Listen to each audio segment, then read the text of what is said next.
ogenda okuva mu kooti nga bakutwala mu kkomera you apologized publicly nga weetondera Nicole netondera abalumwa naye yennyini wamwetondera nsonyiwa yes nkyukira ng'omugamba nsonyiwa namwetondera ya accepting apology yamanyi teyayamba kubanga she's the one who nailed me nagamba mumwongereyo bansibye for 5 years yasaba 5 yes ne bakugondeza ne ziba 3 because wali muto twali bato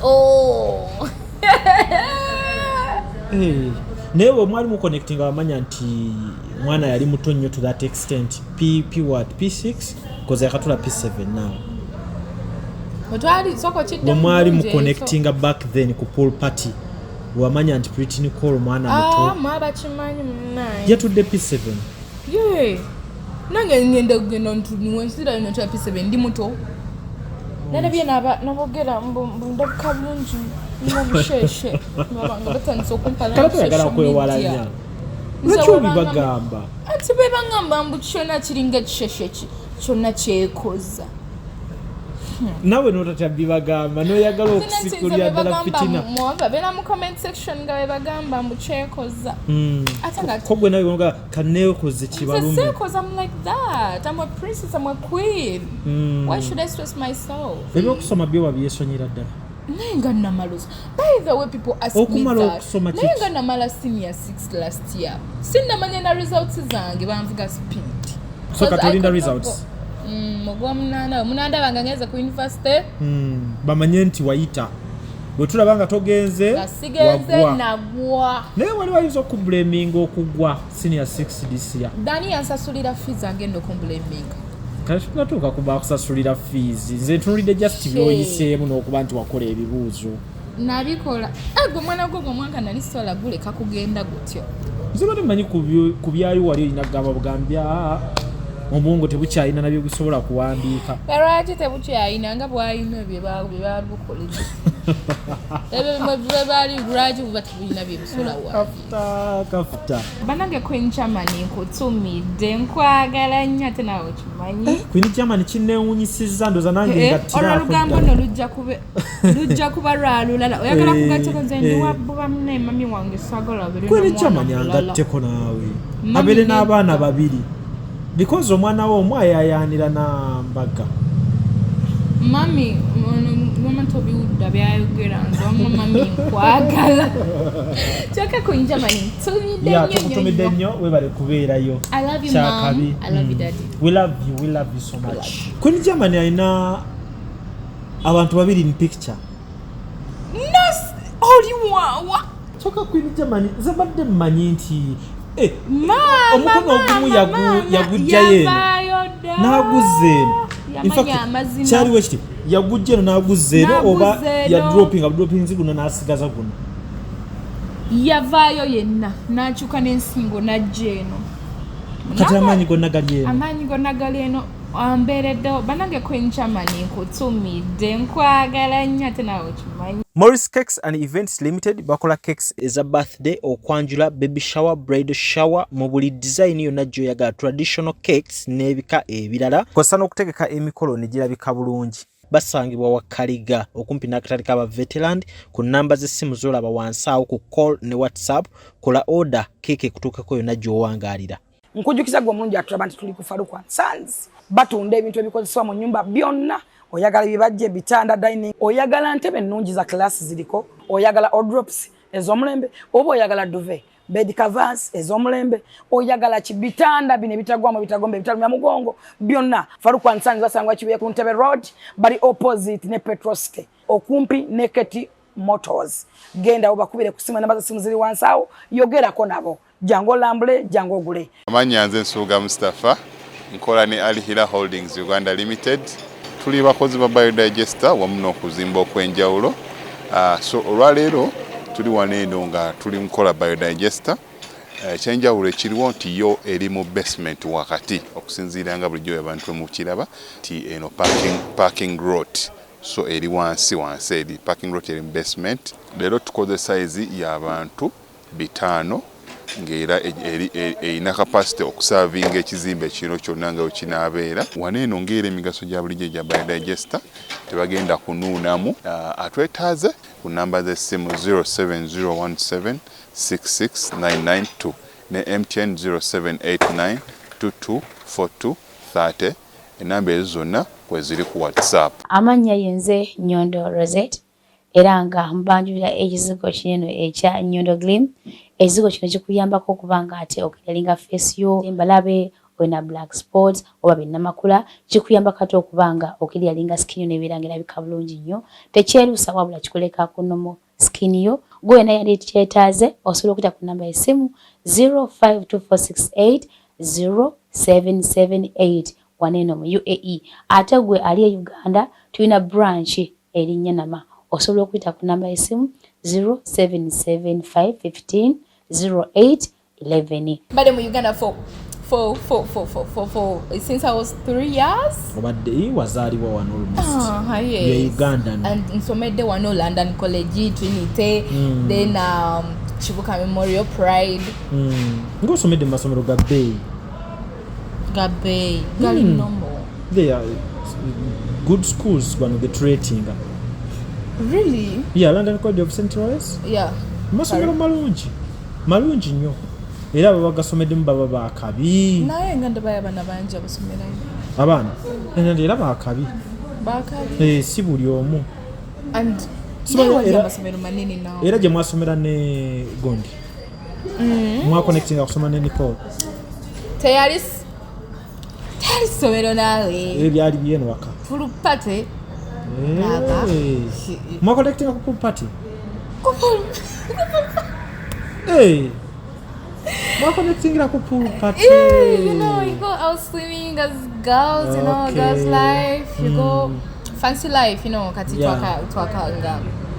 By then tuli badolescents adolescents nga batawanya. That's atawanya, yes, and we became friends, best friends. Yes, just like that. Yeah. It was fun, by the way. Okay. Being friends. Being friends was fun. Though yataninga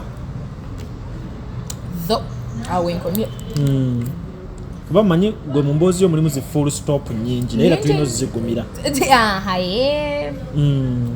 Ye kambuuze today ogenda okuva mu kooti nga bakutwala mu kkomera walimu you apologized publicly nga weetondera Nicole. Netondera abalumwa naye yennyini wamwetondera nsonyiwa. Yes, sinchukira ng'omugamba nsonyiwa. Namwetondera. Ya accepting apology? Yamanyi. Apology nawe yayambira in a process? Yamanyi. Teyayamba kubanga she's the one who nailed me. Nagamba mumwongere yo. Bansi for 5 years. Yasaba 5? Yes. Ne bakugondeza ne ziba 3. Yeah. Because wali muto. Because twali what's all.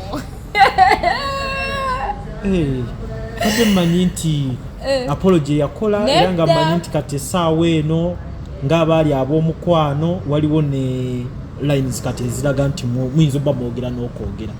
Talk with who? Naye bwe mwali mu connecting abamanya nti mwana yali muto nnyo to that extent. P6 because yakatula P7 now. Bwe mwali mu connecting back then ku pool party wamanya nti Pretty Nicole mwana muto. Mwaba kimanyi munaye. Yatudde P7. Yeah. Nange ngenda kugenda ntuwensira ino kya P7 ndi muto. Bosanga omuntu omumpi muto. Anti go wakola senior 6. Ye yali muto nnyo. Ani agamba. Nga tanatula na P7. Abawala mumanyikiddwa ku ky'okwebiifinga. Ne bwe tubeera wano tugamba nti oba Kafta ali kwataganye n'ono bano basubagana baali badde baddawo. I don't know. Side ya mwene ekiriwo ku ground but mbamanyiko beef. Yeah, abawala bebifinga, yes. Tumaganyiro kwebifinga. Kubanga, you know, nsobola okulaba, you know, oba kiri mu nature, I don't know why. Kirabika kiri mu nature.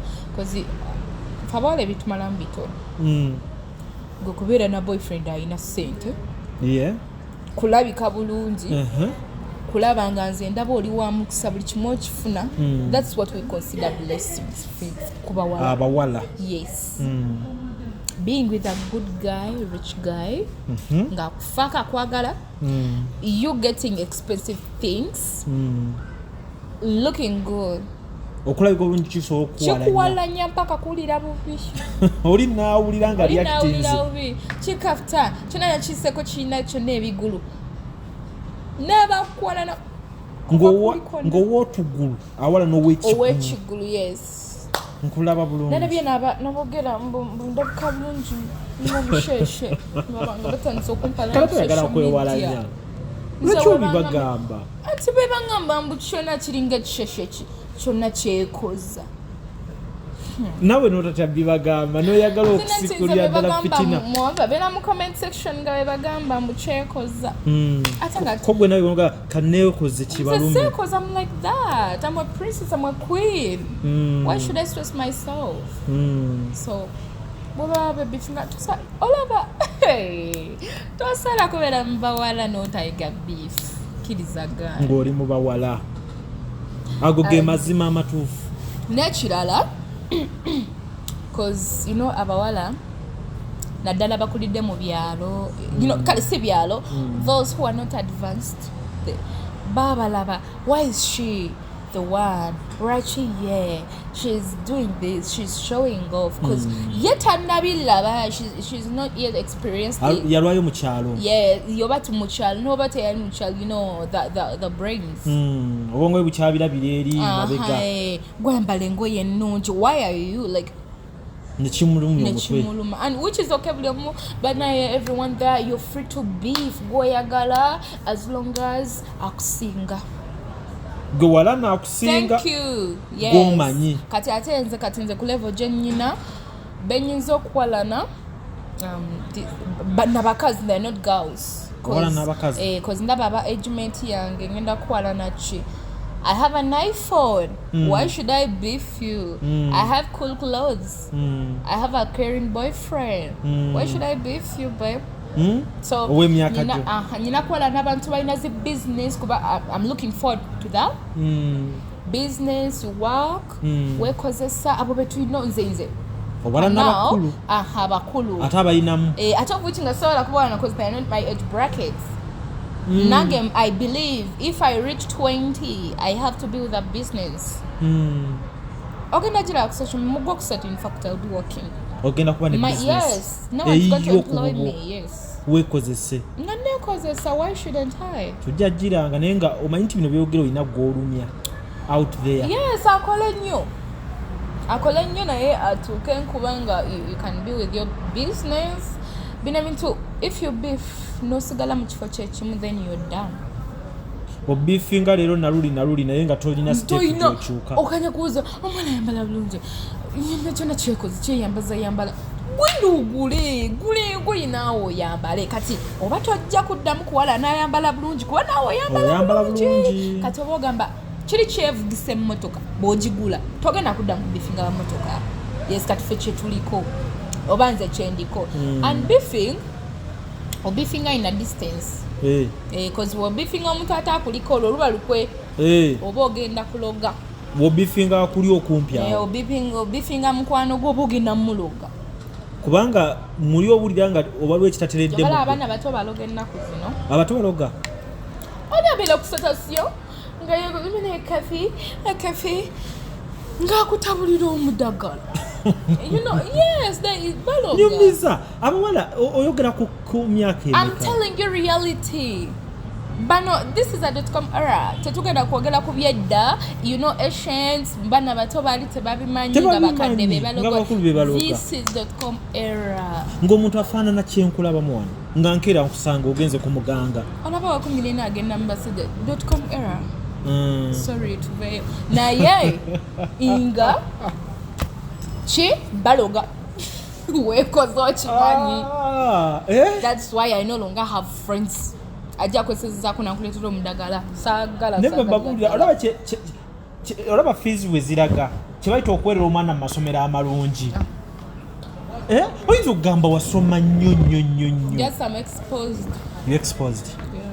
kyekikuleetera okuba nti ebintu obiranga woobiraba mbeera nnyo mu bantu kale abansingako towa budde nnyo bwemwenkana siwa nnyo mu budde bwetwenkana kuba bennawo obudde bandaga kye bali so badde saagala nnyo kuwa budde ba engagement bange bamyaka gyo bamyaka ate noli wakolanga ensobi ng'owa n'abato ddala bato kyate nze si nkuze kutuuka wano bewabeeranga nabo ku zipulupata abamu baali bato nnyo ogenda ku pulpata ng'oli muto nnyo bakkirizayo 18 biro ayo pulpata kyeyo ati bwe mwalinga n'abato bato ki nze sirina mukwano gwange muto gwe nali munno yali wemula era ebimu ku byakuwalanyanga kubeera nti nno wakolagana n'omuto nga gwe mukulu ate nga tomanyi omuto nga yali ansinga ebintu ate ekyo kirabo nosigamba bintu gwe naawe ebibyo era ndaba birina engeri gye bikyuse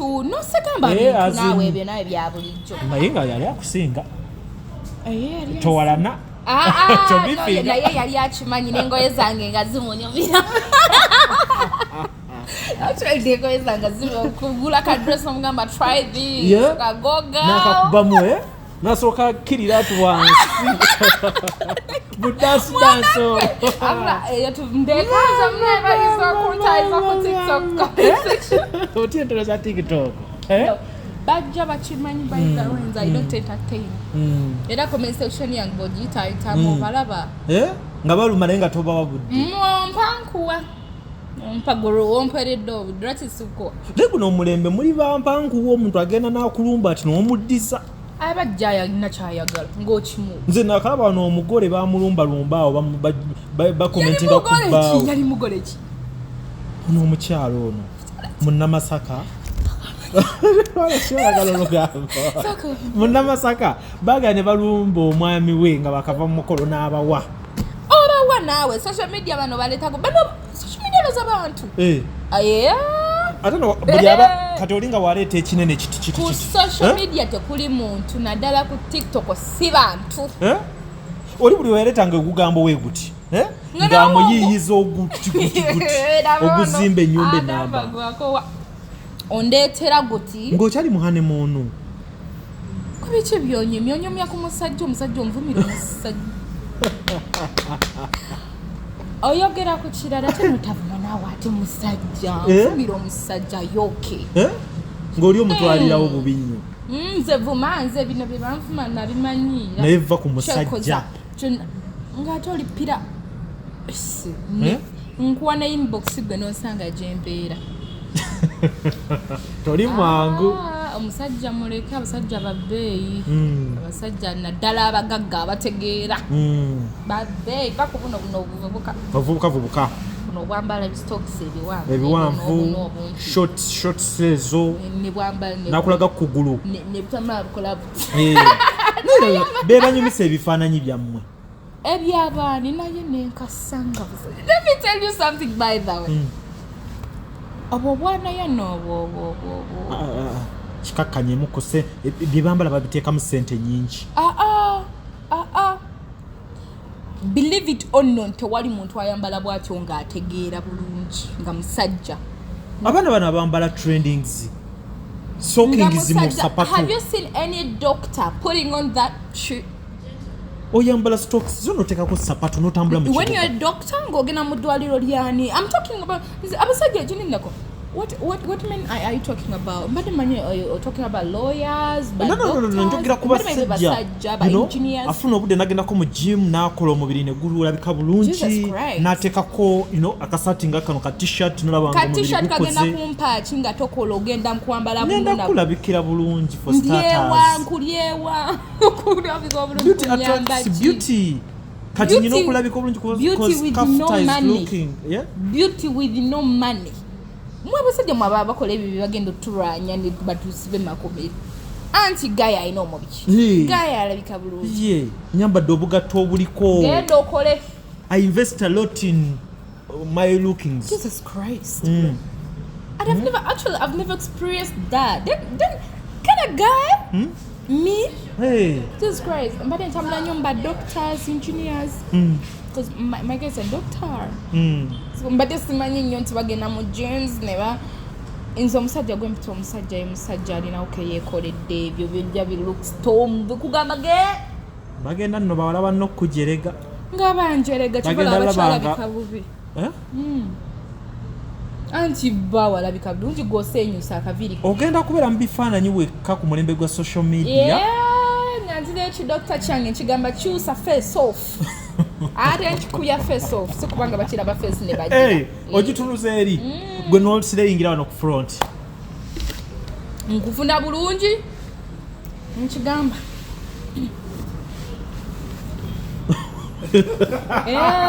wetuli nonteeka ekibatu mu face bw'oba oyagala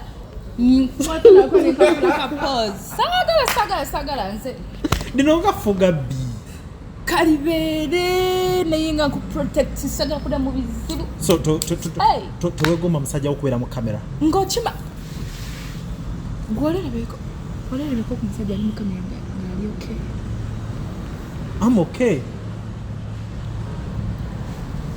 ayegwa oli musajja gwenjogerako ati just kitwale nti yenze asooka kwebe guno mulimu gwonna weŋŋamba alako ku basajja babaserebwa bamabeera mu kamera bavuma bukazi babakababesaawo toyagala maziga yoyo kafiya gyolina naye nagumanga nekirala bakuvume bakundabireko ekibi oba tolina birevu nga bagamba olina olufesi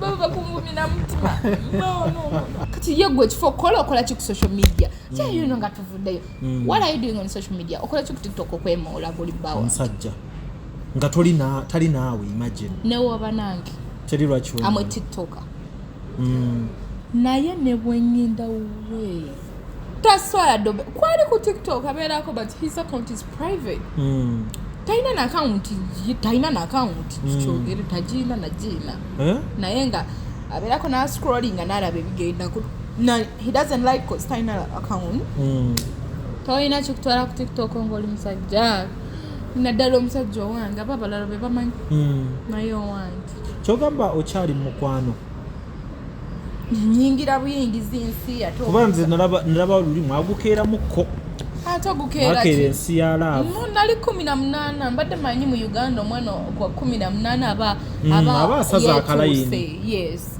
so what's wrong with an 18-year-old me dating what's wrong with that wali mu myaka nali mu myaka pozi otherwise unless otherwise naye nga nze nali mu myaka ndowooza ne kooti nayo wagiwulira wetuuse so sekyo mbadde sisuubira kukimbuuza naye nga omukwano gukyatirika butiirisi omukwano nedda omukwano togukyaliwo omanyi omugenzi even lagu yagamba nti newoolaba oba ki okyekanga wabeerawo embeera ereeta ekyekango nga newoolaba ekintu kyonna okiyita oba musota aba ki kati mbadde manyi gwe ebya laavu agamba laavu yantuusa ate nzuuno nkula bukuzi am 19 ate kati yani anampasa bwe nneegoba ku laavu sina anampasa munaye yagala ndibire ku lujja bangume yiyo ennyumba yaffe nnene bampega ekisenge nga kyange ddala nina okukola embaga mugenda olaba okukyala kwange soon tugenda kulaba okukyala abulira gwarawo okukyala kujja anytime any day okukyala so kati awo wetuli okukyala then embaga nina okuwesa ekitiibwa my family ebyokusoma byo wabyesonyera ddala naye nga namaloza by the way people ask me that naye nga namala senior 6 last year sinnamanya na results zange banvuga speed yes I set myself actually when I went there nali nkyasoma so nakoma ku late registration because my family told me not to register from there wali okyakola because mbadde manyi wali oli mu vac nedda mukwano wali okyakola nkole nali njiyingira mu buyingizi senior 6 yes so after you registered I registered from outside when I came back I did a late registration 16 and 6 twice in over there so I registered then Nentuula wetwatuuka ku yonembu because nali nsoma tewali by the way they didn't leave me behind so nomala n'obikola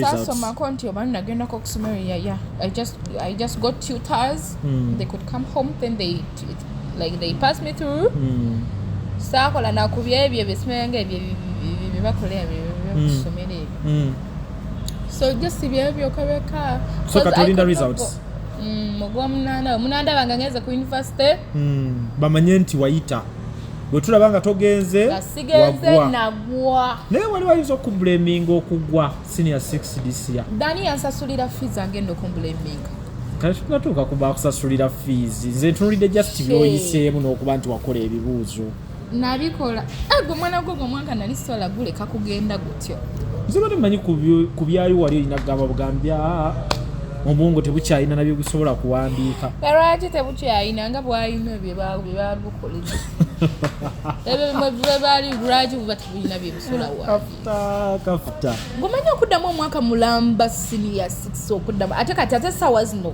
I could not go back because ate bintamye nnyo byantamamukko naye nakumoninga bekijja let me sit because nakola though chargingamuko sente nyingiko okubikola process otambulawo akaddayo so though I was not black I was brown you know nensoma eri tebanga ya mwana agenze ku ssomero you know so December netubimala by the way I do had combination yange history at divinity I stroke ICT biwakola history mumanyi nnyo so nyinza obutamugwa mumanyi nnyo eri wajotidde ndaba otandise okumusaamu ICT erina nti eri tewali you know computers practicals I missed a lot for the 6 months naye sikolanko practical neyo okay and nokufuna abasomesa I only got tutors sagenda kusomero funa full divinity walokoka divinity ya bongo ate walokoka and ekisinza okunuma paper is it paper Old Testament ebera paper theory Old Testament that is paper 2 paper 2 yes paper 2 Old Testament yondala muko naye ate era bwe mampise paper 2 nenfunako at least kyomanyi basobola okufuna like course jokola njagala nigo yagala kusoma oyagala kusoma mateeka njagala lo ngende wali eri okubemeza ngaze chief judge ojukube wabyagalira we biche kikwagaza amateeka kati ate I was bine byaliwo I was like I was pushed I had an aim it was like yeah I will prove ebyaliwo walinga ali mu internship yalinga intern thank you nsoma proving ngoli mukuyigira mu mbeera so I want to be a lawyer njagala kusoma law with time if God wishes mwana gwe bino bina tu planning nayo tukanogamba yenfaji no bitanaye ngomnana let's pray when funa principal pass na is babili then it will be good I'll be good to go ngotambulira ngotandika no sizimala yo start bazireke nzasoma proving by the way I don't know I soma mbungu njagala nyesoma you want to prove who? I want to prove to the world Eba J Chief Judge Kafta Queen hey munjaguna bamukote mwe aizo kuba omukambwe muntidde ngampoleleza ate nja koza bazibanisango beba gamba mbu bazze misango gwabakazi bali eyo makomede tebazza misango tebalina nabantu babawolereza nga uli just nga bamutadeko ekisango mukazi watu takimanyi nga naye talina namweza kati abo benjagala owolereza abo bebagamba bazze misango kwegamba buli musango bali kuteekangamu gwe toli kuba aguziza oba aguziza nze njagala babayita baani zino mpeera biba babayita baani no complainer then victim accused yes kati ndi mbalo yawe accused go wujira kamba omuntu teyamukuba kubanga singanya mukuba yali leso kagafu obulaga nti bamukuba you know weringa bamukuba bamukubira beba yamukuba naye yasima tukaluyi yali chategedde namweva mu olumukono ne gumukoonako lwaki video yali wani ya recordinga kitegeeza it was a prank bali staginga tuleko ne kusaidia oli kyekyammunyiza abadde kibira mu kooti gwe so I'll do that if God wishes. But I thank God nti ekkomera teryakunyiga teryakutokyaliga wagejja bugezi navayongeze gwe nalindya ng'olya kawunga my family could bring me food. Bakkiriza emmere. Bring people. Komera mu mukifunanga. Kati ffe naye tuwulira nti komera baaba kirala mukwano. Ekimanya oba kukyabalala nze ngamba kye nnalabako. Bakuleetanga emmere. They allow visitors kuva ku Lwakubiri mpaka ku Lwokuna. Though they give you limited time, but obudde era bwe bakuwa oba osobola okuba ng'onyumiza n'abagenyi bo. They give you like bakuwa freedom eyokuleetera buli kimu kati I could only order for ate bw'oba munakasente naawe kitegeera kisuka so I could order for byakulya food mmere mata mmere mazzi and they have a plenty of water in prison and it's so clean. Amazzi gabeera mangi. Baba wa amazzi mangi n'amasannyalaze ebyokusula biri ensekere nze njogera byanyinako bukakafu bannaye saalabako ku nsekere nabikukozi bafuuyira ate nze gye nali twali tusula mu deeka ng'abakyala bayonjo abalala bayonjo n'okusengamu yunifoomu eddugala bayinza okukuba embigo lwaki toyagala kunaaba nga amazzi gavumenti egako nga mangi amazzi mangi eri amazanyalaze you iron you lwako nti era kiwabi kifo kibi you would not wish anyone's child to be there but still singa yemwogera batwalibadde tukulaba wenna nga psychologically wali tortured obwongo bwasiimuka nga nayika windo naye maama ate oli bulala nnyo ninga yali mu kisulo cause baali balowooza ngenda kuvayo nsenyuse naye nno ne taata wange yali atudde ng'abandeetera matanze golaba ne taata walabika si wa bulijjo ekyamujja Tanzania alumbe Kampala kankulage waneno ku bufaananyi nga wetwogera nga wenvunoonya laba ono naawe nga I could eat chicken bichi everyone comes nze nga siva mu visitors room nga n'okusoma nga bawadde like abakuba mukulu they be like mulekala omukyalira takyasoma bane baba basoma ali mubagenyi bamuyita mubagenyi so kwegamba okutwalizamu just biseera byewamalayo okukwata ewantu wali restricted naye obulamu no ebintu wabibeeramu Katonda byokola byokka naawe yanguwa byekola naye taata mutiddemu aleka si wa bulijjo kyagenda okunkola nga nzizeeyo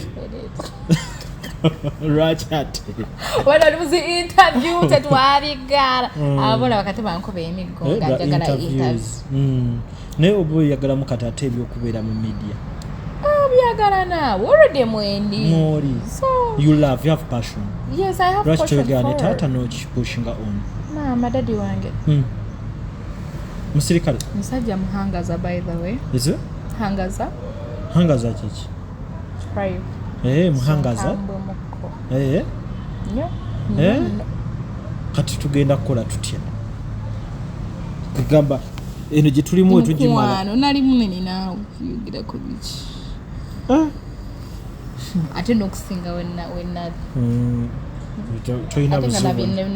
toyina buzibu bwonna yeah they took a good care of me ofa kwogera ebintu ensi bye yali yagadde okuwulya besides bino byonna byetwogedde byoyiseemu but ngamba ku side one waliwo ebintu byobadde oyogera ng'ensi yali yagadde okuwulya abaana abato abawala bye beetaaga okuwulira kyokka kataye tatakukkiriza mu kamera kati ngenda kukola ntya nali yagadde okomewo njakudda fix him adina kumufixinga bazadde naye bakulimbalimba omulimba mukko mugamba nzija tata nzija naye nova gwakubiramu oliwa bagamba wakati oli bamanyi ndi waddala mukko my family they know me bagamba Queen agenza ku interview namugamba nti omwana agenda kuddamu atuleetera ebizibu. I know. I salute you, Dad. So bakwagala nnyo. Even off camera yakwogeddeko muwala wo. Nayo why? Anyway. Parents have to be protective to their children, and as long as you still stay at home, so they protect you somehow, somewhere. Many times chemanyi tebamanya ability joyina nze je nkulabyemu. That's one. When tuna kuside ene engage olabamu ebintu that is in reality form. Okay, yes. Mu bulamu bwaffe bwa bulijjo engage olabamu ebintu njirabye nga yanjawulo nnyo kizibu kisanga mu muwala yenna. Oh, really? Kitegeeza oli wa mugasa eri bawala banna ab'emyaka gyo. Baba bagunda byemu. Okitegeera. But kyemmanya ate kuside endala lwaki bayinza okuba bakwewaza amawulire. I don't know. I'm stubborn. I may mess up. You may mess up. That's what they think. But I'm 19 right now. Maybe oyinza okwattackinga someone.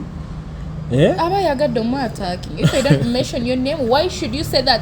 Actually, by the way, the part nze kizibu kyendabyemu into me talking and me coming out social media, people create beef. Bakuteekako beef. Yes, you may post mwemba dakaboye ko they be like mbutonyu mienga gundi. So you know never kuletera to beef. Ubera ngotabuka muko. Ngotabuka, yes.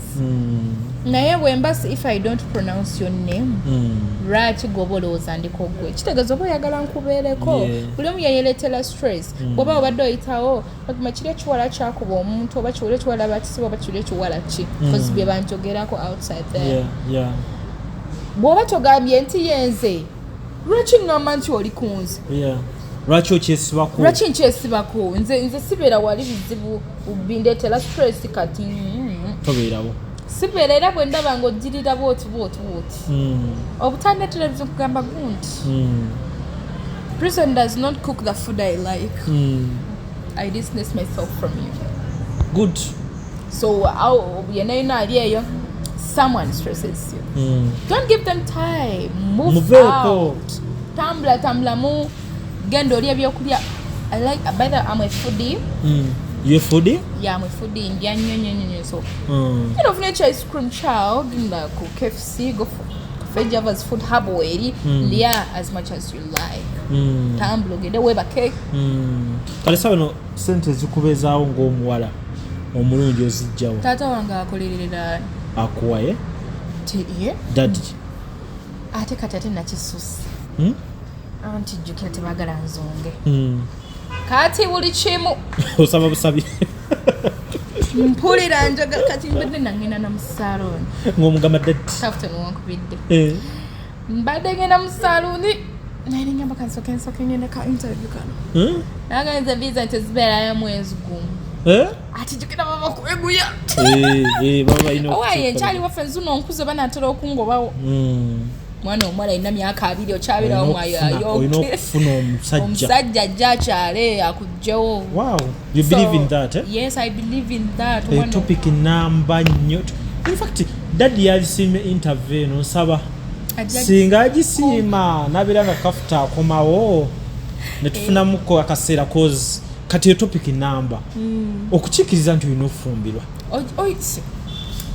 Oliwera babera begumya naye iwe yebaka ekyobugazi abakimanyi nno nkuze abana bawala kasitota ninga 20 years oba olina kubanga otandise okukola we believe oba okuze gundi titulaba procedure kiki banno bagenda kati walaba recently nalabye embaga my friend Shwanda yakoze embaga kanasoma naye she's at my age, she's 19 omusajja yamwasiza. I was like girl, what am I doing at home? Actually I felt bad. I took my phone to my mom. I was like, mommy, have a look on this. You can Shwanda gonna put this and this. Then mom was like, yes. Yeah, Johnny. Banange namugamba yakoze embaga uno bamuproposing nga bamulitidde bimuli bino bikayika ne bamufukamira abo bati ne bateka makauta.